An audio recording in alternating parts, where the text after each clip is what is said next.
The foremost tool I want to introduce to you that's very much at the heart of what we work on in Ensemble Connect is what we call entry point. That there is one aesthetic feature you choose in a work of art and you invest in it.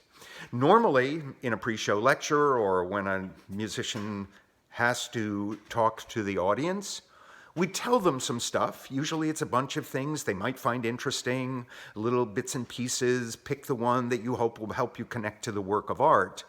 The entry point idea is that you pick one idea and you draw people into that entry point experientially. The rule of thumb for teaching artists: engagement before information. Find a way to engage your audience in this one aesthetic feature that you choose, and then they become curious for information. The entry point I chose for the sonnet activity was that emotional arc. And I thought, if I can experientially engage you in noticing how it works in life to go from sadness to uplift, that when we got to the work of art, we would be colleagues, in a sense, and peer-to-peer, we could explore it through Shakespeare's language, and that pushes aside all the other things that are normally in the way. So the entry point, to pick a good entry point, it is some aesthetic or structural feature of the work of art. In my case, it was an emotional one, but it doesn't need to be. But the single most important thing is that it turns you on. You, an adult musician, sophisticated in your knowledge, you got to pick something that matters to you. And here's why, and it's the law of 80%. 80% of what you teach is who you are. You teach way more about music through your musical example as a passionate artist who's curious and attentive and making connections right in front of the eyes of the audience than you do in a musicological lecture.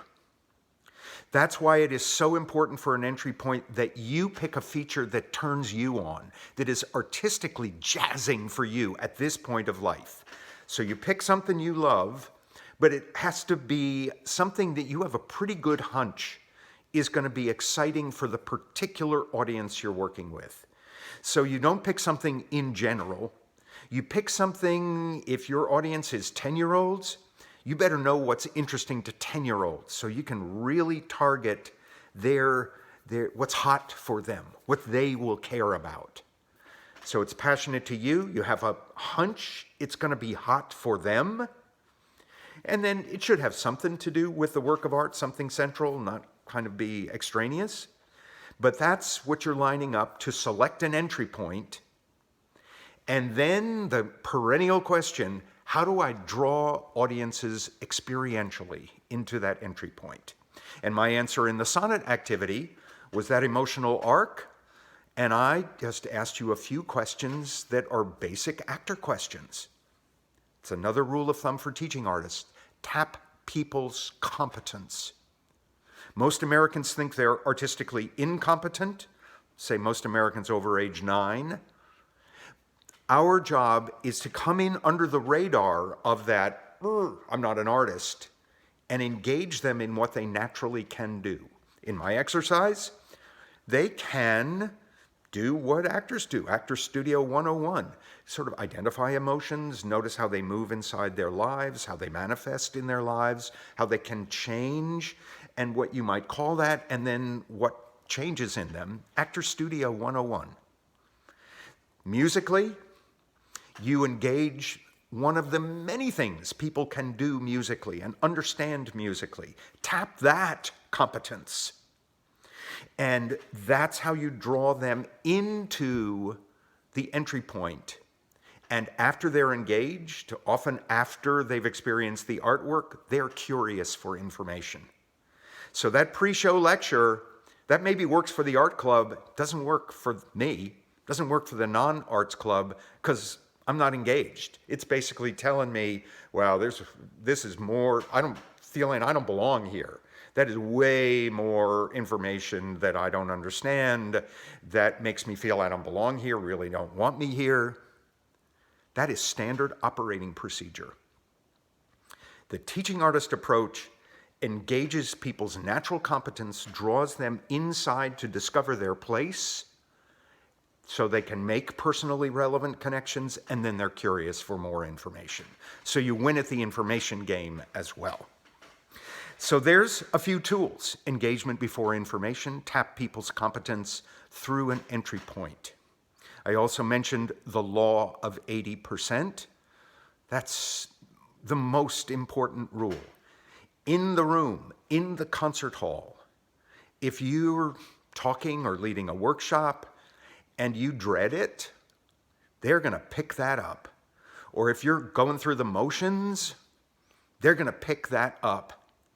But if you can be your artist self with them, then you become the ninja artist, the 21st century artist we need, who can open up the power of being an artist, the kinds of connecting you do, the quality of listening if you're actively engaging with the audience and putting things together right on the spot. The power of that is what makes people aware of what it means to be inside the art, not all the musicological information, sophisticated ideas. Man, if I'm told one more time how significant retrograde is, I'm gonna scream. But if I can feel what happens in retrograde or modulation, I want to know more about it. How does that happen? Great questions are one of the power tools of teaching artistry. To ask a question that immediately makes all people, not just music people, all people go, yeah, why is that? I'll give you two questions I've heard recently from students of mine. One is, why does sad music not make us sad? What is it? Why do we feel elevated? Why do we feel beauty in sad music? Or Leonard Bernstein question. Most of his young people's concerts that were so impactful for my generation were questions. Questions like, what is the sound of an orchestra? What does music mean? Makes me go, huh. And one beautiful question that a student of mine used in an 8th grade American history class that was studying the Underground Railroad and how those gospel-like songs contain navigational information to bring people out of the horrors of slavery toward freedom. The question isn't, what can you tell me about these songs of the Underground Railroad? The question is, where in life do people use music to stay alive? I can bring my relevance to that. I want to work on that.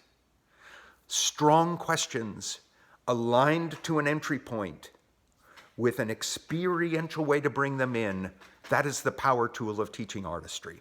That's what I tried to do in the sonnet experiment. And that's what I hope you can begin to do, to add those few more tools that teaching artists use and that Ensemble Connect builds on, including reflection. You have to invite participants to reflect on their experiences. As John Dewey said, if we do not reflect on our experiences, we do not learn from them. And I think reflection is the single most stinted component of the arts learning continuum. People are in the hurry of give me more experiences, gratify me, keep me pepped up. And all those learning engagement opportunities are just whizzing by because people want next, next, next, next. And we have to use our teaching artist skills to get them to pause and notice and pull out of those experiences things that matter. That's why I asked you to write things down, a reflective bumper in the middle of an exercise so that you could hold those thoughts rather than just wait for me to get on with it. That's where the learning happens. That's what lets us own the experience for that which matters. And that is going to make all the difference in saving our art form. Not just saving it, opening it up. The Chants is a new kind of 21st century musician, and they're developing it better at Ensemble Connect than anywhere else I know. Thank you.